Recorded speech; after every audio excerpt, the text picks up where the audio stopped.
onde se encontram os espíritos após a desencarnação? Este é o assunto da entrevista de hoje com Daniel Dallagnol. Nos acompanhe nesta reflexão. Olá, seja bem-vindo a mais uma edição do programa Vida em Foco. Esse é o quadro de entrevistas e hoje estamos recebendo o nosso querido amigo Daniel Dallagnol, falando um pouquinho sobre a relação entre o mundo dos espíritos e o mundo aqui na Terra, o mundo dos espíritos encarnados. Amigo, seja bem-vindo. Muito obrigado pela sua presença novamente aqui no nosso programa. Uma alegria. Bem, olha só, a minha primeira pergunta é em relação à relação entre o mundo espiritual e o mundo de nós encarnados, aqui dos espíritos encarnados. Como que se dá essa relação, essa interferência, se é que existe, entre aqueles que não estão mais aqui? Quem sabe, Lúcio, a gente possa já começar falando dessa, diríamos assim, relativa impropriedade ao definirmos o mundo espiritual, aquele mundo dos desencarnados, dos espíritos fora do corpo, né? E nós pertencermos ao mundo, né? Como se expressam de maneira geral essas questões. Na verdade, nós, os encarnados, eu, você e os que nos assistem, não saímos do mundo espiritual. Nós não estamos à parte do mundo espiritual. Pertencemos ao mundo espiritual tanto quanto os chamados espíritos, aqueles fora do corpo físico que não estão encarnados. Então, nós precisamos refazer um pouquinho esse contexto no sentido de que todos, encarnados e desencarnados, pertencemos ao mundo espiritual. Não estamos fora. E os espíritos que povoam o universo num número incontável, só Deus sabe a quantidade deles, igualmente estão mergulhados no mundo espiritual. Eles convivem conosco, então? Perfeitamente, perfeitamente. Então, há um processo de convivência. E em face dessa convivência, naturalmente há trocas psíquicas. Nós, os encarnados, os influenciamos e eles, os espíritos desencarnados, nos influenciam. Porque na essência, somos todos espíritos. Este é o princípio que a doutrina espírita nos ensina. E é importante fazermos essa distinção, né? Ou fazermos uma compreensão acerca desse tema. Mas eles não deviam estar em outro lugar? E estão, alguns, ou diríamos a imensa maioria, estão nos seus devidos lugares. O que não quer dizer que não haja convivência, que não haja trocas. Algumas boas literaturas, podemos citar através do médium Chico Xavier, particularmente, e um espírito chamado André Luiz, vem nos narrar a organização do mundo espiritual em colônias, ou em redutos, e outras tantas boas literaturas nos dão essa compreensão. Quem participa dessas colônias? Espíritos que se afinizam, ou que pela sua natureza de necessidade estão vinculados para atendimento em hospitais ou para trabalhos ligados a essas colônias. Mas, de maneira geral, há os chamados espíritos errantes, né? Aqueles que andam, por assim dizer, de locais, se transferem para outros postos, e há os que, de maneira geral, convivem de acordo com os nossos interesses. E de que forma que eles interagem assim? Através do psiquismo. Toda relação que se estabelece no mundo espiritual é via pensamento e vontade. Esse é o mecanismo das relações que se trocam. Então eles interagem conosco manifestando a sua vontade, pela sua presença próxima ou não de nós, mas é como se estivessem no corpo físico, porque o efeito da relação é toda ela sentida sob o ponto de vista psíquico.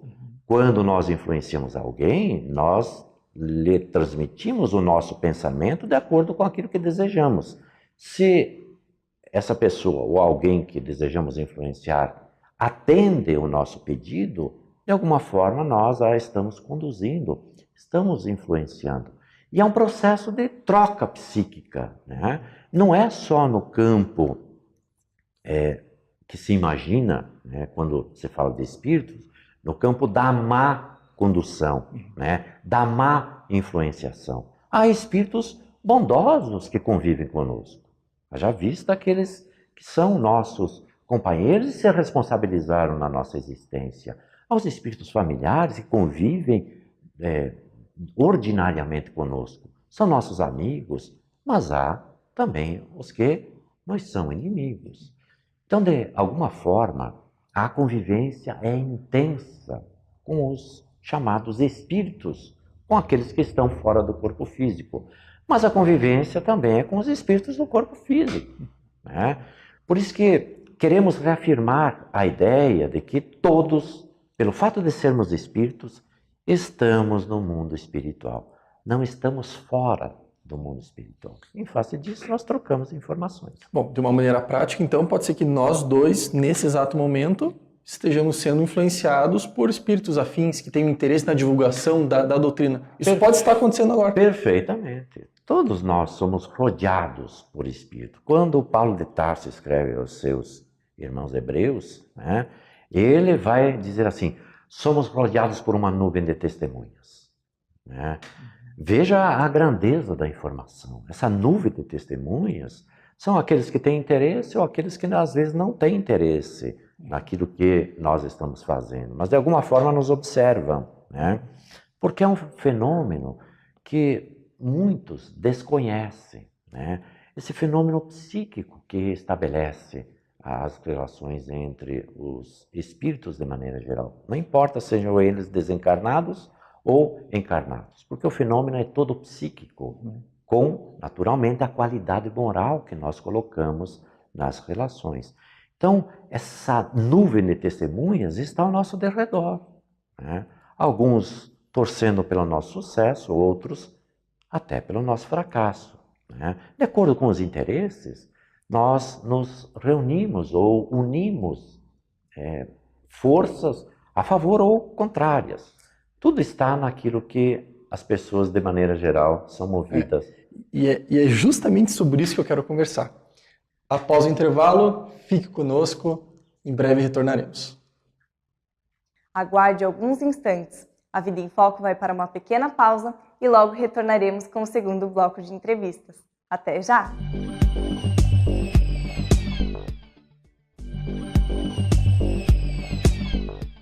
Retornamos com o segundo bloco da entrevista de hoje como tema, os espíritos em nosso meio. Vamos assistir! Olá, estamos de volta com o nosso quadro de entrevistas do programa Vida em Foco, com o nosso amigo Daniel Dallagnol, falando sobre a relação entre os espíritos desencarnados, os espíritos encarnados, ou o mundo espiritual e o mundo aqui da Terra, de uma maneira geral. O Daniel já adiantou que o mundo espiritual é um só. A gente estava falando sobre o interesse, então, que os espíritos têm na nossa vida. Tem interesse ou não? Tem interesse, eles possuem interesse, sim. Os mais diversos, né? Há aqueles que se interessam por nós, na nossa existência, para que ela seja exitosa, mas também, em face das nossas desditas do passado, trazemos igualmente, junto ao nosso psiquismo, àqueles que desejam o nosso insucesso, né? Então, faz parte da relação com os espíritos também essas criaturas que às vezes se constituem nas chamadas obsessões, que nós não vamos tratar aqui hoje, né? Não é o nosso foco. Mas às vezes essa relação é de tal forma aguda, intensa, que se constitui um grande empecilho e podemos até afirmar que a própria humanidade vive um flagelo nesse campo da ação psíquica desses espíritos, no sentido de criar-lhe obstáculo, e às vezes até um obstáculo bem importante mesmo, né? Mas a relação ela se estabelece entre os bons, com os bons, entre os maus e também com os maus. Imagino que, conforme a gente vai vivendo e se aproximando da doutrina moral do Cristo, provavelmente bons espíritos estarão conosco mais tempo, aqueles que têm interesse na evolução benéfica da própria humanidade, Sim. né? E Daniel, eles, assim, esses espíritos, mesmo mais evoluídos ou aqueles não tanto, interagem o tempo todo? Tem algum momento que eles estão mais? É possível chamá-los? Perfeitamente. Veja.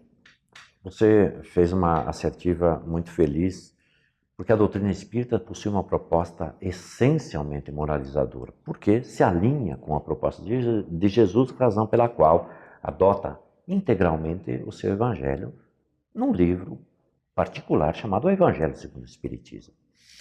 Você pergunta se nós somos influenciados, né? Diríamos o tempo todo, né? O tempo todo somos influenciados, tanto quanto igualmente influenciamos.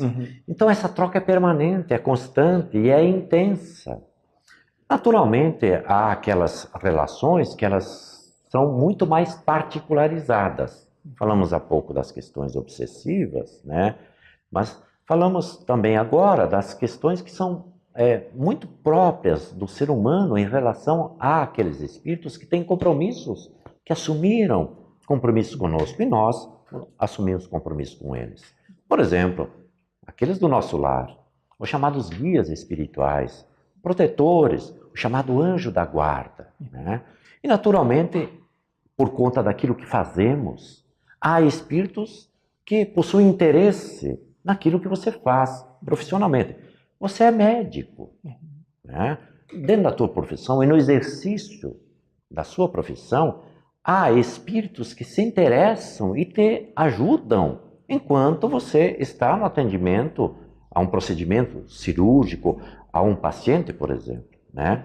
Às vezes sem você se dar conta. Quem não teve uma experiência no chamado campo da intuição, quando de repente surge uma informação, você fala assim, puxa vida, né?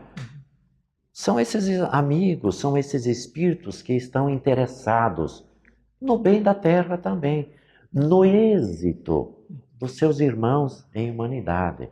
Então, há um conjunto, e se a gente puder didaticamente dizer, há camadas de interesse, as mais inferiores, né? E até as camadas de interesse superior. Porque o bem precisa ser vivido exatamente por todos os espíritos. E como ainda estamos contaminados pelo mal, é natural que o mal ainda viceja no planeta Terra. Então há um processo, digamos assim, onde a psicosfera do planeta permite o bem, mas também permite o mal.